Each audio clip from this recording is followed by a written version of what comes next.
Okay. Good afternoon. I am Ben Maney, president of the Oregon Wheat Growers League. I am pleased to welcome our members to this Oregon Wheat Talk feature of OR-OSHA. This Wheat Talk series hosted by the league is designed to provide our members with access to dialogue with agency staff involved in programs directly affecting our farms and Oregon's wheat producers. Today's session covers the heat and smoke rules adopted by OR-OSHA, which apply to all employers. This session is an opportunity to talk with OR-OSHA about the rules, if we have questions, answers, and receive clarification specific to our operations before the rules become effective. Before we get started, a few housekeeping items. First, this meeting is being recorded and will be posted to the league website for member access and future viewing. For those of you who are experienced with these web platforms, you will recognize how important it is to avoid background distractions. We ask that you mute your phone or computer when you're not talking so information can be heard clearly by all participants.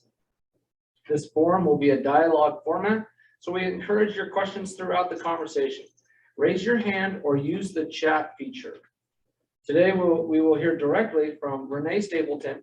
Renee is OR-OSHA's acting administrator and has worked with the organization since 2006. She has spent time as an enforcement officer, enforcement manager, consultation manager, and policy manager, excuse me. She received her associate's and bachelor's degree in fire science administration from University of Alaska, Anchorage, and Western Oregon University, respectively. And in closed, do I say that too? No, that's okay. Geez, here we go. Got that in. Okay, welcome, Renee. Thank you. Hello, and thank you so very much to have me. I'm excited to be able to field any questions or concerns you might have. I know that there's been a lot going on in the last couple of years about OR-OSHA rulemaking, so I hope this is an opportunity for you to get any kind of clarification you need. I am going to cover both heat and smoke, and I'm going to zip through it pretty quick based on the time frame that we have, and I want to make sure we leave enough time for the question and answer session. So I'm going to go ahead and share my screen. I will also be providing this slideshow to the Oregon Wheat, so that way you guys can have it for future use. So before we get started, I am the acting administrator for OR-OSHA, and we're going to talk about the heat illness prevention and wildfire smoke rules. So the heat illness prevention rule was adopted on May 9th, and it becomes effective June 15th, which is Wednesday, which means that we're going to start talking about that in our enforcement visits, and we have been working with employers on navigating it during the consultation process. This rule does apply to all employers who have workers who are either indoor or outdoor when the heat index is above 80 degrees Fahrenheit. However, there are a few exemptions. So if any of these exemptions apply to you, that means you don't have to follow any of the requirements in the rule.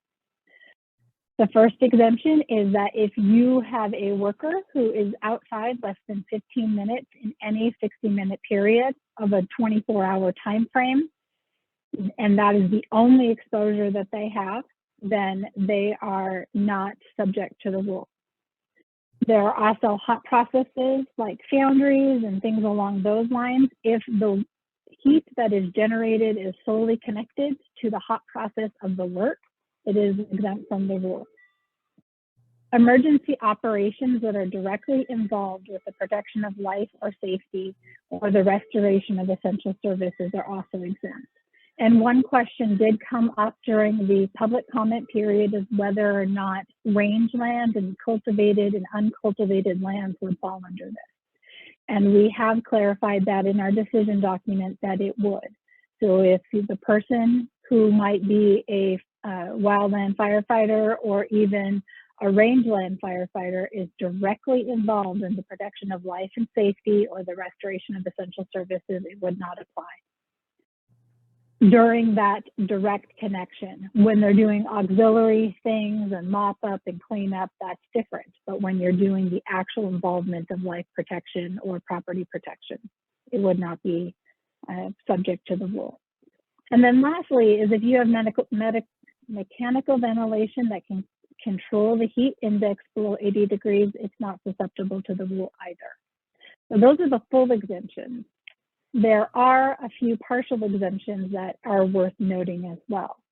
If you have workers who perform rest or light work, so very non-arduous, nothing that creates a metabolic load, standing watch, for example, might be one of those. They do not fall under the rule until the heat index is above 90 degrees. And so there are a number of components like training and shade and all those kinds of things that if they are only operating rest or light under 90 degrees, that they would not be exempt for all the elements of the rule. You're doing wildland support, you are exempt from only the requirements from training. So everything but the training section itself, with making sure that there is an understanding of the elements out there.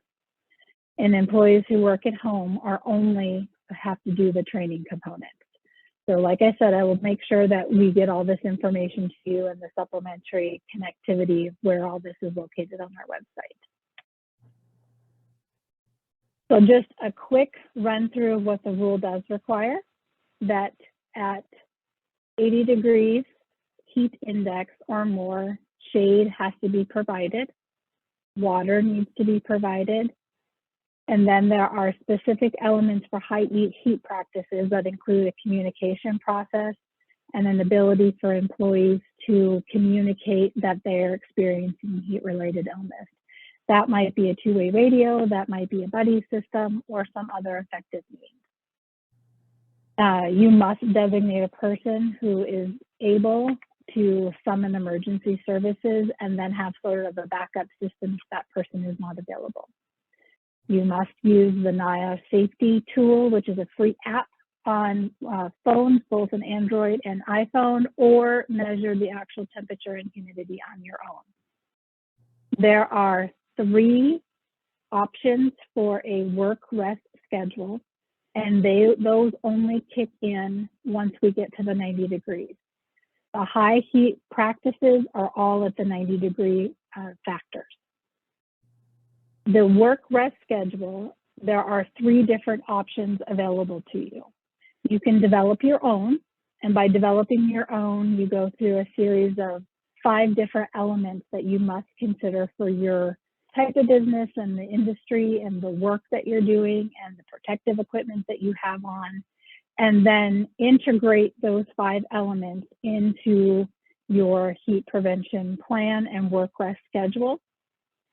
Or you could use the NIOSH work-rest schedule, which has a lot of variability and it has a lot of great information to utilize, and then you would just simply follow what their calculations are. Or the third option is a simplified schedule that dictates what the frequency and the intervals are. So you don't have to do any thinking whatsoever. If you follow the third option, option C, you would just follow what the heat index is based on the temperature and the heat humidity, and then you would implement a work-rest schedule that was at the duration and interval that's listed in the rule. On the option C, it's worth noting that it is the most, it's simple, but it also is using a calculation from the NIOSH chart with a heavy workload. So just recognizing that the simplicity comes with a more heavy workload plan that's already designed in the rule. The emergency medical plan, which is already a requirement in Oregon OSHA rules, there needs to be an element relating to excessive heat in the emergency medical plan. There also needs to be an acclimatization plan, and much like the work-rest schedule, the acclimatization plan has 2 different options. You can develop it all on your own based on your region, the work that you're doing, the kinds of frequency of new employees and what they've been doing. And you must take the 6 elements that are in that plan integrated into it and devise your plan based on those considerations.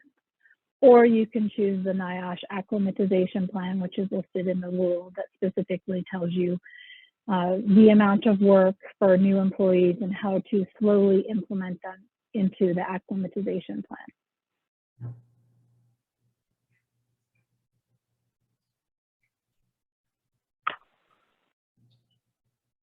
Sorry, looks like I was frozen for a second.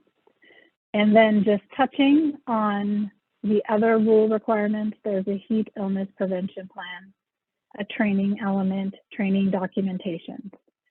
And Oregon OSHA has, is in the process of providing a lot of resource materials, one of which is an interactive multimedia training program for heat illness prevention. There are 7 required elements in the training program, and this video series and training module will satisfy 5 of the 7 requirements that are in the rule. And I put the website down at the bottom where you can access that new information. It is available in English and in Spanish. And on that same web page, you will find other fact sheets. We'll be posting the heat illness prevention plan sample program on our website, probably today or tomorrow, as well as some sample examples of what employers have done to satisfy the heat illness prevention plan. We also have fillable forms for the acclimatization plan and the work rest schedule. So we're trying to provide as much information as that we can to help employers navigate these new requirements. There will be continued materials being added on a regular basis until we've been able to provide everything that employers are asking for. We will likely have frequently asked questions available very soon. And we also will do have a decision document that has a lot of details about the intent of the rule and what it means. It's almost kind of like a question and answer, but it's really derived from the comments that we received at the time of proposal. So quickly, just letting you know that at the time we adopted the heat illness prevention, we also did elements in labor housing, and we amended the labor housing rules to cover a few additional components about cooling areas, minimizing the heat in the housing, how to help employees understand temperature awareness, employee and occupant services, including providing a sign that Oregon OSHA provides, and information about accessing emergency services. So I know that was super quick. Wildfire smoke is a little bit quicker. And then at the end, we can maybe come back and see if there's any questions and answers. Does that work, Amanda? Yeah, that works great. Yeah, thank you. Okay, perfect. Okay, so the second rule that we adopted was wildfire smoke, and that was adopted the day after heat was, and it goes into effect on July 1st. And it's worth mentioning that we started these rulemaking processes with both heat and smoke under an executive order by Governor Brown. The executive order actually came out a few days before all the other executive orders relating to COVID. So we got the executive order for heat and smoke, and then we immediately kind of went into the COVID scenario. And so it took us a little bit of time to get ourselves out from underneath COVID and focusing on heat and smoke. So these were rule requirements that we were mandated to do based on some work that Governor Brown's office had decided. So we did not implement these on our own accord, but we certainly recognize that there are lots of employees who have had health effects of both heat and smoke. So moving on to the smoke component, this is the scope and application of the rule. A lot of focal point is on the air quality index. It is essentially a measurement to simply identify the particle matter of PM 2.5, which means it's really little. It's a very small size particle, and it gets deep down into your lungs, which is why it's problematic. And so the air concentration on the PM 2.5 scale is 35 micrograms per cubic meter, but that is equivalent to an AQI of 101. So from this point forward, we'll just talk about AQI because it's much easier to identify and find that information on. So it applies to everybody who will be outside when the AQI is above 101 or inside and there is no filtering mechanism like mechanical ventilation. So much like the heat rule, there is some full exemptions. If you are in buildings that have mechanical ventilation and you do keep your windows and doors closed, except to enter and leave, then that would be a full exemption. Also, if you are in vehicles with a filtering system and you keep windows and doors closed, it would be exempt with an exception of places like bus and light rail because they are opening and closing on a constant component and it's no longer an effective filtration system.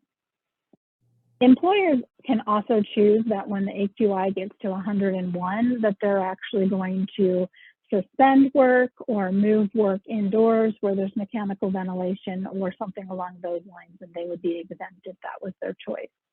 And then the last one is when employees are working at home. Like the heat rule, there's some partial exemptions. One of them relates to the protection of life and safety, just like heat, that are directly involved. But once you're done directly being involved, like doing the mop-up, then you would be susceptible to the rule. Wildland firefighting and support is exempt. And anytime that you have a employee who is outside for 15 minutes in any 1 hour period, in any 24-hour period would also be exempt. The difference between this one and the full exemption and the partial exemption is that you're not exempt from all elements of the rule, but rather you still have to provide training to employees and allow them the use of voluntary filtering face piece respirators. So the rule requirement has an exposure assessment, which is trying to identify the AQI, and you can use that with a myriad of websites that's contained in the rule.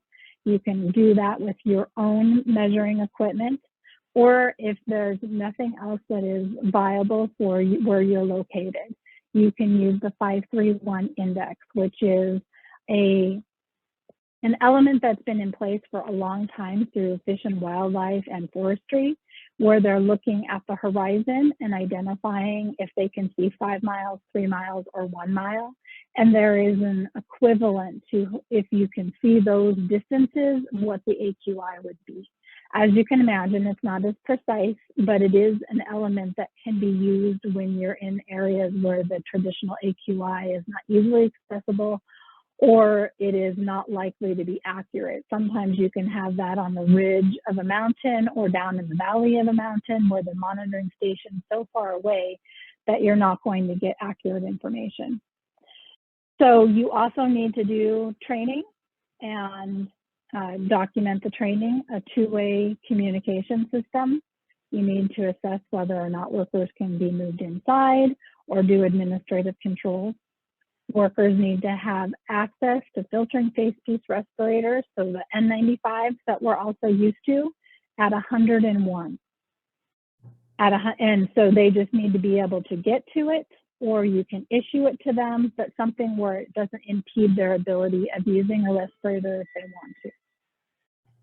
Respirators are required to be used at AQI of 251 through 500. And if you do that, you do not have to follow Oregon-OSHA's requirements for a medical evaluation and a fit test. There is an appendix in the rule that helps you understand all that.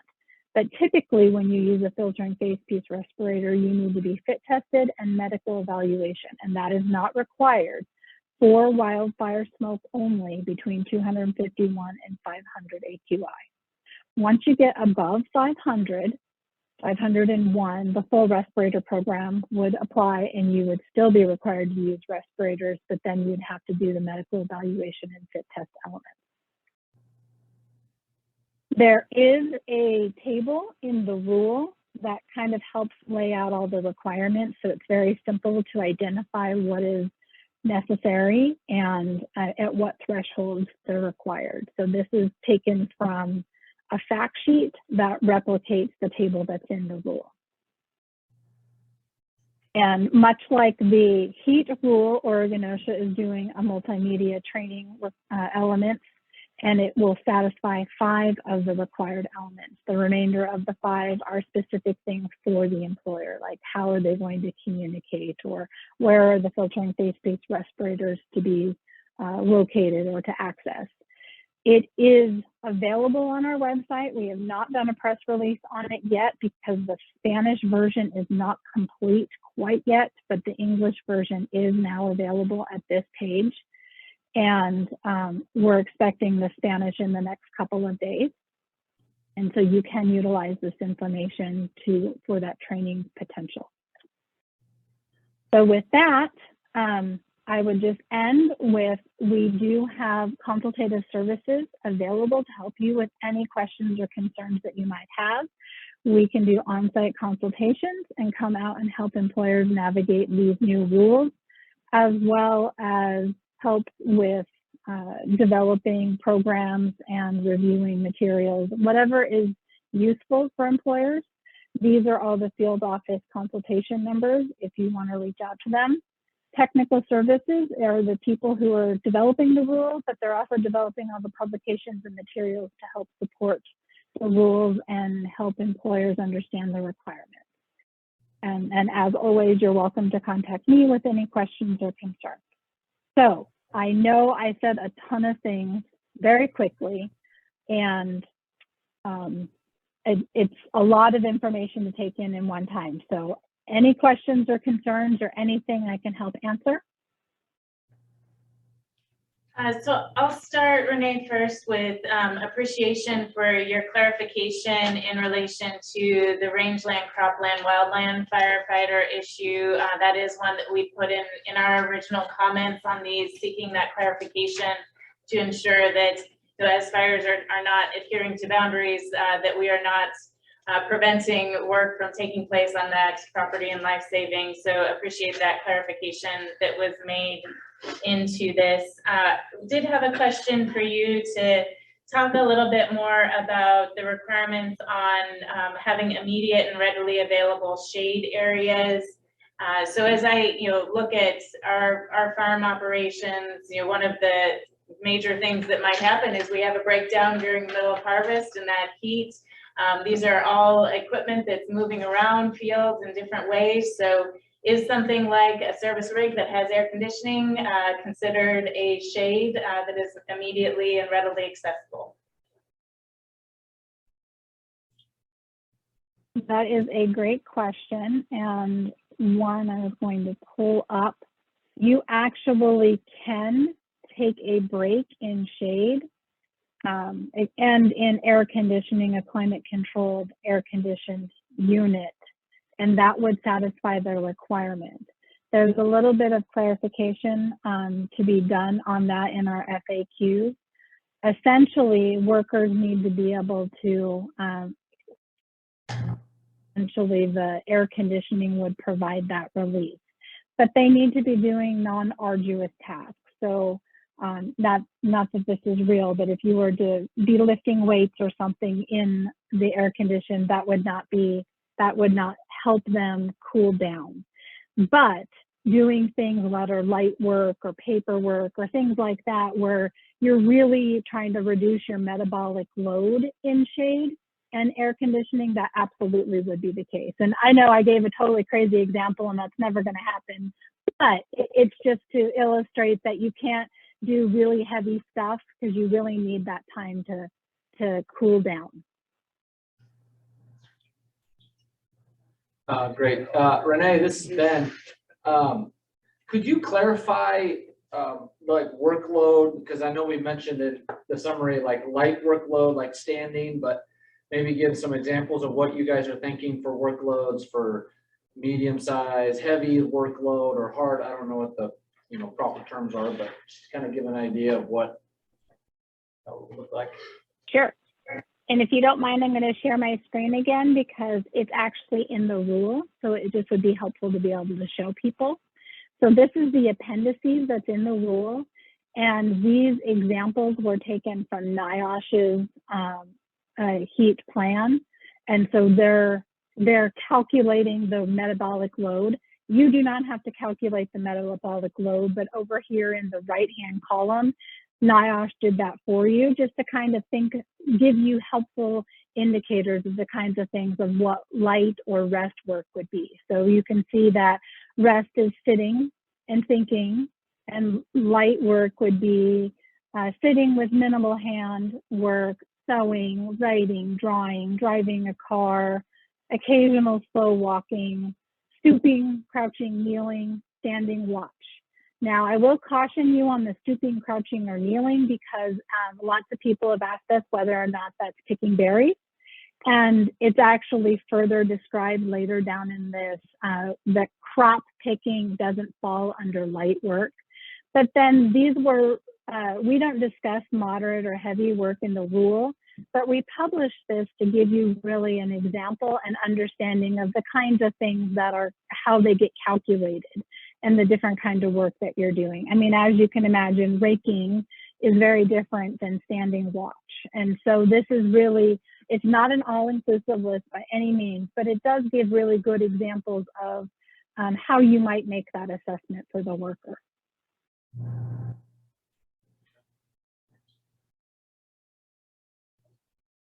Does anybody else have a question or? Hey Renee, it's Amanda Dalton. Thanks for coming out and doing this with us. One question I had was, one, just kind of acknowledging that this is regardless of the size of employees. So you could have one or you could have 500. And the one thing that caught my attention for these guys coming online is there's a handful of plans that you need to have in place. And I know you guys put some of those models on your website. There's also some training that has to happen before anybody can be exposed to heat. Hopefully the sun comes back soon. Folks out here are going to hit 90 degrees in a couple weeks. So can you just kind of walk us through the immediacy of what people need to be doing on the ground right now to be ready for June 15th and July 4th? Absolutely.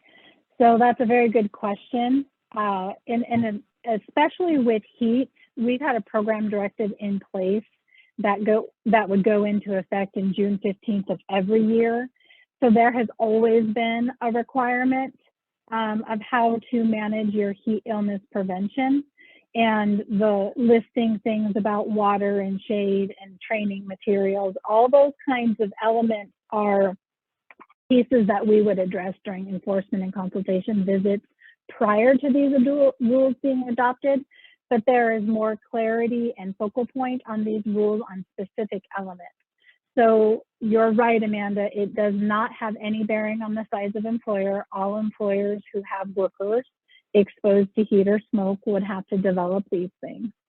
I would say that taking the time and looking at the multimedia training modules for your staff is probably an immediate need, because then you get them the training they need to be able to help you work through the other components.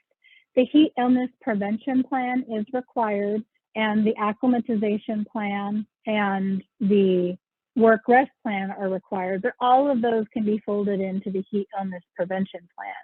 And those materials are available, so you can just fill in your name and look at the considerations. And as I said, with both heat, with the work rest schedule, the easiest plan is to follow option C, which is, already the predetermined. That may not work for you, but it is the easiest. You don't have to do any thinking. You just have to say, I'm going to follow this work rest schedule. But it might not work, and it might not help you get the stuff you need to get done. So it really does take some time to think about what is best for you. And it may not be the same answer every single month. It may not even be the same answer every single day, but if you change it, you have to communicate that to your worker. So that's something to consider. And I think it's going to be a little bit of a rush to get all this stuff done. And I certainly understand the challenges that are in front of you. When it comes to smoke, it's actually a little bit easier in the fact that it's delayed time and there isn't the same written materials required. It's just really focus on getting enough filtering face pieces for all of your workers to be able to use them voluntarily.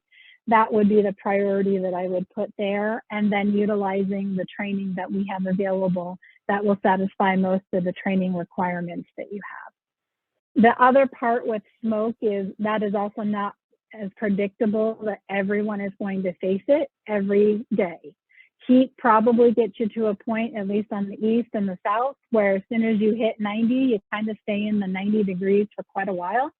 That's not necessarily the same situation with smoke. And if there are situations where you can bring your workers out of the heat, or you can change their schedule so that way they're not working in the heat of the day and you can do things earlier and cooler timeframes, that would be another way of working through this. And then the same with smoke is if you don't need to be out with smoke and have them at those higher levels, then you could find other methods.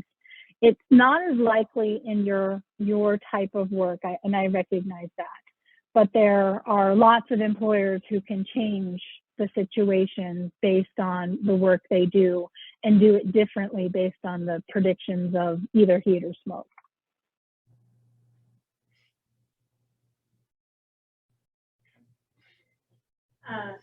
I have a question regarding the heat.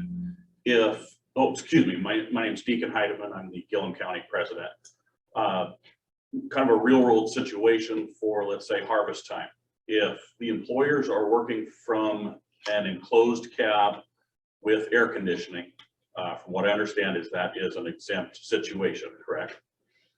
Okay. Correct. Should there be a breakdown on a piece of equipment? Let's say your combine breaks down. If those repairs take less than 15 minutes, then any employers working in the heat would be exempt from those rules, correct? Correct. Correct.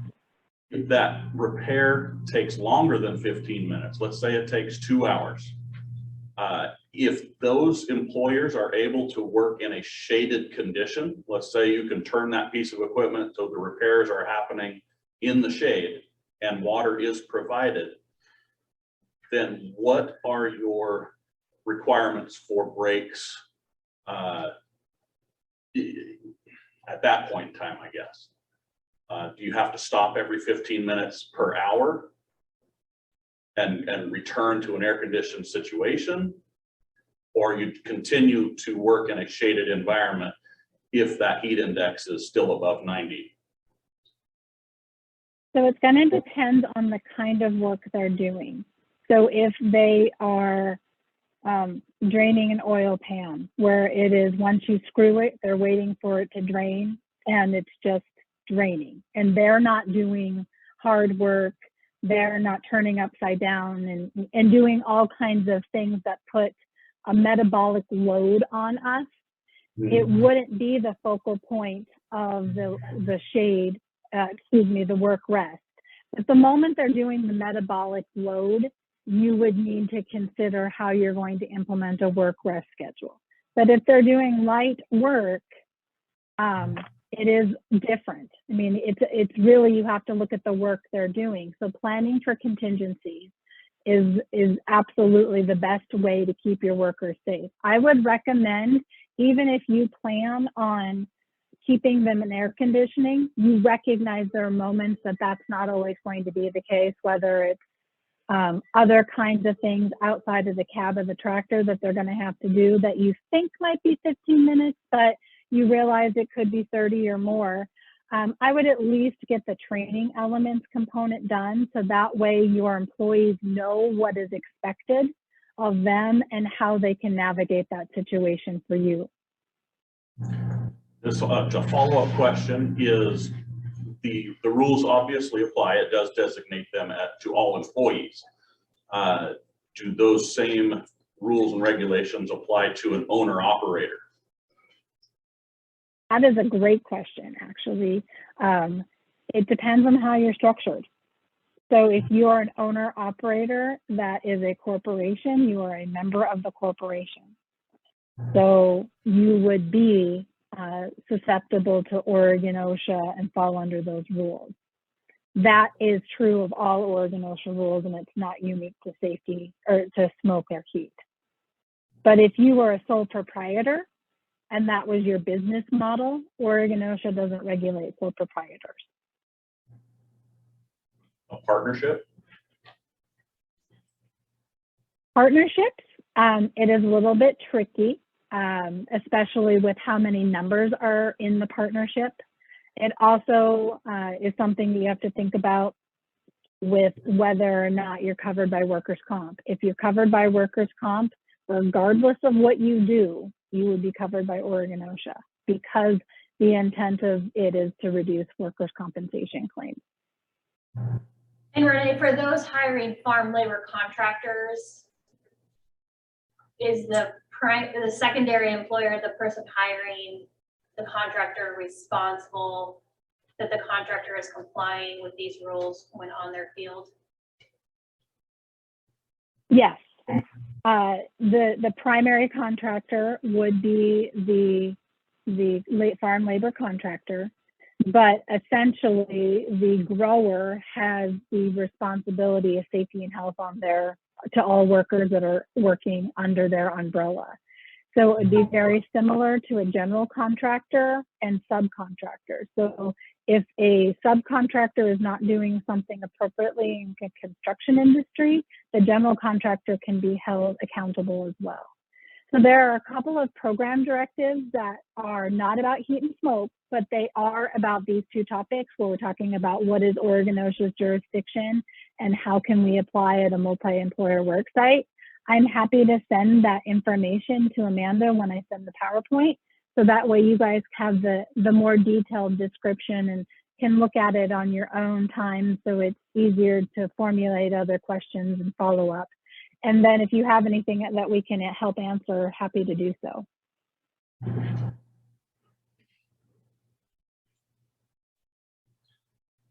Renee, I've got another question. This is Ben again. Going down to the smoke rules, the air quality index, where do we find that, and measuring this? Do you measure this every 2 hours or what? Or so the smoke rules have a number of options to be able to utilize. And the actual rule requirements is that you utilize, I'm pulling it up, the specifics of what it allows for.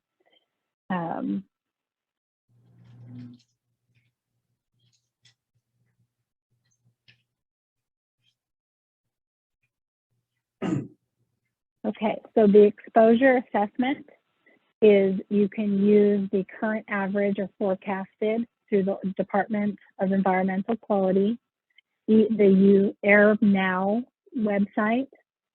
You can check local advisories. You can use a direct read monitor that you can purchase yourself, and there's an awful lot available on the website. You just have to follow the manufacturer's user instructions. And then the last one, if those are not applicable to you, you can use the 531. And our fact sheet actually describes the 531 assessment a little bit more.